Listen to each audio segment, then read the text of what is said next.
อรุณสวัสดิ์เช้าวันนี้วันดีวันใหม่ณท้องทุ่งพุทธสถานวัดโป่งชัยตำบลบ้านสาอำเภอเจ้าห่มจังหวัดลำปางเช้าวันนี้อากาศดีสดใสหลังฝนตกผ่านไปเมื่อคืนนี้เช้าวันนี้เป็นวันพระวันที่6สิงหาคม2569วันพระที่2แห่งการเข้าพรรษามองมาด้านนี้ก็สวยงามสดใสบนดอยบนเขามีหมอกลงดูแล้วงามตาสวยงามตามธรรมชาติ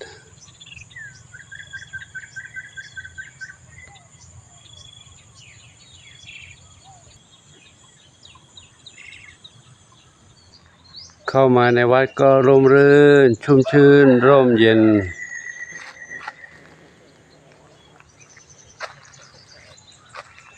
ใต้ต้นไม้ใหญ่ๆเหมียวๆไก่ๆรอหลวงปู่อยู่ในวัดกันเหมียวๆออกมาแล้วก็ไก่รออยู่แล้วนะเมื่อคืนนี้มีเจ้างูเหลือมมาตี 1กว่าไก่ร้องโต๊กเต๊กโต๊กเต๊กออกมาดูกำลังรัดไก่จากประเด็นหนึ่งไก่เหมียวเข้ามาเนี่ยมาลิน้องมาลิก็ไก่กินอาหารจากธรรมชาติก่อนน้องเด้อก็ไก่เหลือกันเท่าไหร่เนี่ยก่อนที่เข้ามาเราเห็นก็จับได้ที่เข้ามาตอนที่เราไม่เห็นก็มีนะเพราะไก่เขานอนหลายที่มาด้านนี้น้องเหมียวอยู่นี่น้องเหมียวเสียงหมาบ้องเบ้ก็หมาได้ยินเสียงหลวงปู่มาก็อยากจะเอามาเล่นแหละน้องเหมียวเดี๋ยวขอดูรวมๆไปก่อนเนาะก็เดี๋ยวจะช้าไปน้องเหมียวน้องไม้รอกินข้าวเหมียวตัวนี้กินแล้วเหมียวตัวนี้กินแล้วก็นั่งเล่นกันแล้วกินหาเม็ดเหมียวกินหาเม็ดก่อนออกบิณฑบาตแล้วนะช่วงเช้านี้ฝนไม่ตกฝนหยุดแล้วแต่ว่ามีความชื้นของน้ำฝนเมื่อคืนนี้อยู่มาน้อยปูมาแล้วดูที่อยู่กันสบายดีเนาะกันสบายดีร้องเงี้ยอยากจะออกมาข้างนอกเหรอไม่ให้ออกอยู่ในนั้นแหละวันนี้ฝนตกอยู่ชื้นแฉะเนาะข้างนอกมีงูเหลือมด้วยมียาพิษด้วยทั้งเหมียวทั้งหมาเจอยาพิษเจ็บป่วยกันเยอะแล้วสารพิษ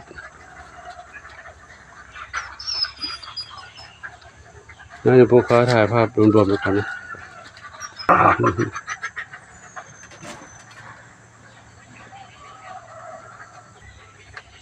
ตาเข้มเจ้างูเหลือมมากวนไก่จับได้เมื่อคืนนี้ยังรออยู่นี่เนาะรอรถมารับไปส่งป่าใหญ่ๆเนอะอยู่ป่าใหญ่นั่นเด้ออย่ามากวนไก่นั่นนะอยู่คนละที่คนละทางเลยลูกเนอะทางใครก็ทางใครเนาะเข้ามาในบ้านใหญ่พบน้องเหมียวใครเอ่ยเพชรดำน้อยทองเล็กน้องอะไรนี่จุ่มจิมน้อยเลยน้องนี่น้องน้อยหนาไม่ใช่ข้าวหลามข้าวเม่าส้มทองเข้มอยู่กันตรงนี้แล้วรู้เป็นไงวันนี้เจดีขวัญจิตหนึ่งเดียวมีสุขดำเล็กหรือดำสนิทส้มขาวใหญ่มาด้านนี้นี่น้องอะไรน้องแตงกวาไม่ใช่นี่แตงไทยกับขนุนเหลืออยู่นี่แตงสองเหนียวเนาะแตงไทยกับขนุนกับแม่ยินดีลูกเพื่อนจากไปแล้วหนึ่งเนาะทางนี้น้องเล็กแม่น้องเล็กอยู่วันนั้นนอนอยู่วันนั้นลูกจากไปเหลือหนึ่งแล้วเนาะเหลือหนึ่งเดียวปุยฝ้ายน้ำเพชรอยู่ตรงนี้เนาะปุยฝ้ายน้ำเพชรเต่าทองน้องมีบุญอยู่ดีมีสุขลูกนะอยู่ดีมีสุขนะเรามี ไม่มีเพื่อนนะอยู่คนเดียวอยู่คนเดียวไม่มีเพื่อนไม่เป็นไรละอยู่กับแมวอยู่กับหลวงปู่เนี่ยนะลูกเด้อไปเดี๋ยวหลวงปู่ไปดูน้องๆเหมียวพี่ใหญ่ก่อนพี่ใหญ่ทั้งหลายพี่ใหญ่ทั้งหลายอยู่ตรงนี้กันเต็มเลยกินดีไหมลูกหลับดีไหมลูกกินดีหลับดีไหมอยู่ในนี้ปลอดภัยแล้วเนาะนี่ปลอดภัยแล้วงูเหลือมก็ไม่มากินไม่ได้แล้วงูเหลือมมากวนไม่ได้แล้วนะเดี๋ยวหลวงปู่ขอถ่ายภาพรวมๆไปก่อนนะเดี๋ยวจะได้จัดอาหารให้เขากินยังไม่ได้อาหารเช้ายังไม่ได้เติมให้เลยเมื่อวานเย็นยังอยู่เนาะ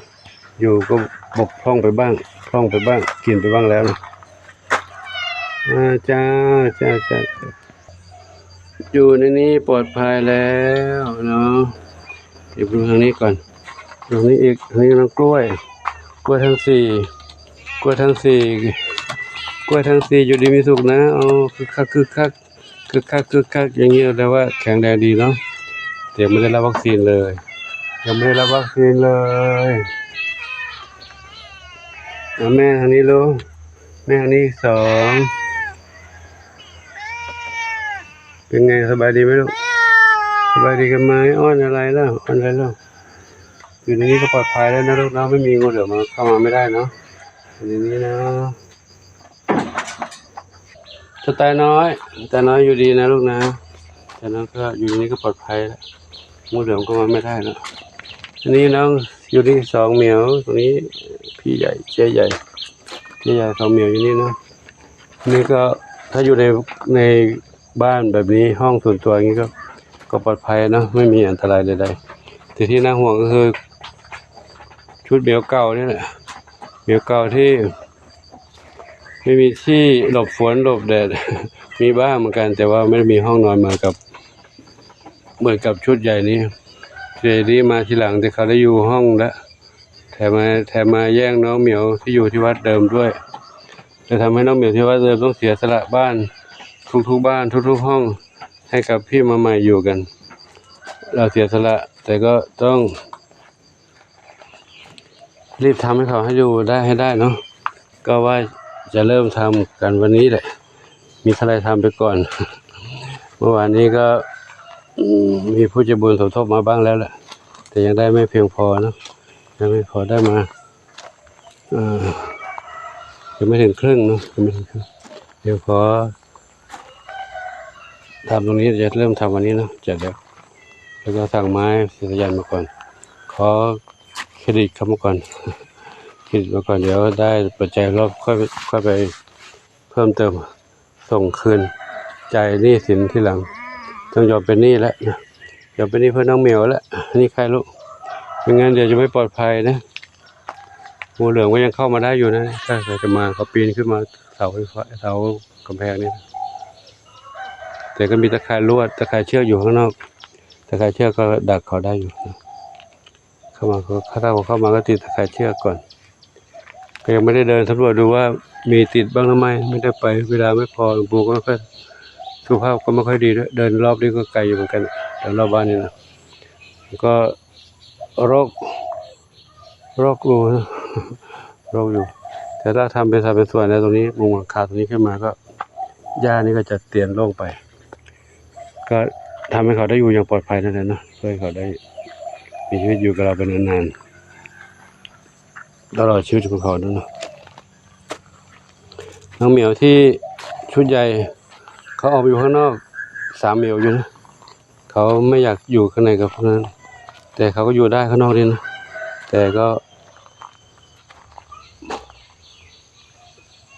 ต้องอยู่ด้วยการไปคงจะไม่หนีไปไหนนะดำปืนออกมาข้างนอกแล้วเขาไม่ยอมอยู่ข้างในเขากวนกับเพื่อนข้างในมันอยู่ข้างนอกแล้วไหนดูดิมาข้างนอกแล้วมานี่หางปูนี่เร็วมานี่หางปูนี่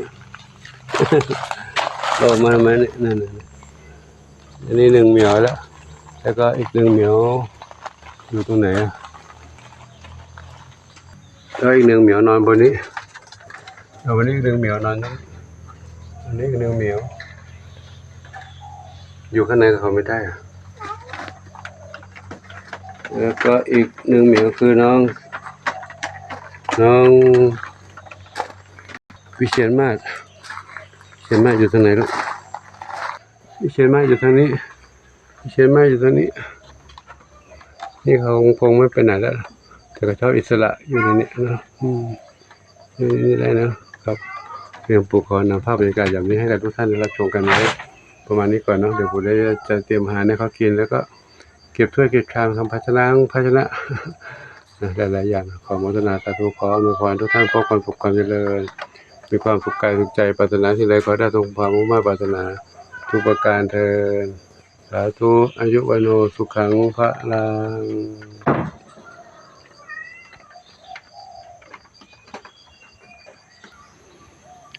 เมียวชุดเดิมชุดเก่าผู้เสียสละตอนนี้ยังไม่มีที่อยู่นะแต่ว่าคือมีที่อยู่แต่ยังไม่มีห้องส่วนตัว ก็จะทำตรงนี้นะถ้าว่าท่านใดมีจิตเมตตาต่อน้องเหมียวก็สมทบมาได้เนาะตามกำลังศรัทธาครับก็ขออนุโมทนาบุญกับทุกท่านเพื่อความอยู่อย่างปลอดภัยของน้องเหมียวนะกูยังดูไม่ครบทุกเหมียวเลยนะเดี๋ยวก็อาจจะเห็นไม่ครบทุกเหมียวนะเหมียวเก่าไปทางไหนหมด อยู่ตรงไหนการหลบนอนตรงไหนนะเดี๋ยวขอเช็คอีกครั้งหนึ่งนะครับก็ต้องขอแจ้งข่าวให้กับทุกท่านรับทราบท้ายคลิปอีกแล้วเนื่องจากน้องทั้งสองน้องน้อยนากับน้องลำไยซึ่งเป็นครอบครัวเดียวกันจากไปแล้วนะน้องลำไยน้องน้อยนาขอให้หนูไปดีลูกเนี่ยขอให้หนูไปดีนะชาตินี้เราหมดกรรมแล้วเนาะหมดกรรมแล้วขอให้หนูไปดีนะขอให้หนูไปเกิดในภพภูมิที่ดีลูกเด้ออนิจจาวัฏสังขาราอุปาทวยธรรมมิโนอุปชิตวานิรุชันติเตสังอุปสมโมสุขโขน้องลำไยที่ว่าผอมแห้งผมแห้งนะตัวน้องน้อยนาที่ว่าเท้าเจ็บนี่เขามาในครอบครัวเดียวกันจากไปตอนนี้เหลืออยู่หนึ่งเดียวคือน้องพุทธาแล้วนะน้องพุทธาอยู่นี่หนึ่งเดียวลูกนะขอให้หนูแข็งแรงอยู่รอดปลอดภัยจากอันตรายลูกเด้อเจดีกวนเพื่อนทำไมกวนเพื่อนทำไมเจดีกวนใคร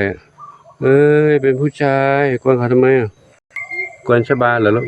ชบาเป็นผู้หญิงเนาะบางผู้หญิงเนาะผู้ชายกวนผู้หญิงไม่ดีเลยกวนทำไมล่ะทำหมันแล้วกวนกันไหมวันนี้เร็วมาแล้วปู่ขอยุติคลิปวิดีโอขออนุโมทนาสาธุขออวยพรทุกท่านพบความสุขกดเริญมีความสุขกายสุขใจต้นปรารถนาทุกกันทุกท่านทุกคนเธอสาธุอายุวโนสุขังพระลัง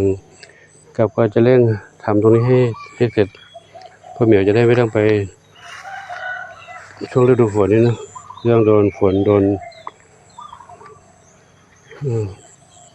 นน้ำที่เชื้อโรคมาจากฝน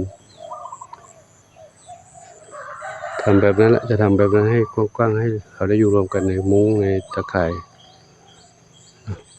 ตอนนี้ห้องทุกอย่างห้องทั้งนู้นเต็มหมดแล้วเต็มทุกห้องเลยห้องใหญ่ๆแล้วนะส่วนกองเล็กๆนี่เขาอยู่ได้น้อยก็ไว้เฉพาะเหมียวที่เจ็บป่วยหรือว่าเหมียวที่เข้ามาใหม่ก็จะให้อยู่แบบกองเล็กแบบนี้ไปก่อนก็สำหรับท่านที่ส่งกรงมาก็ขอให้เข้าใจนะว่าทำไมหลวงปู่มาให้น้องเหมียวอยู่ในกรงก็มีกรงที่กรงนี้เขาอยู่กันหมดแล้วแต่เหลือได้จากไปหมดแล้วเหลือเหมียวเดียวคือน้อง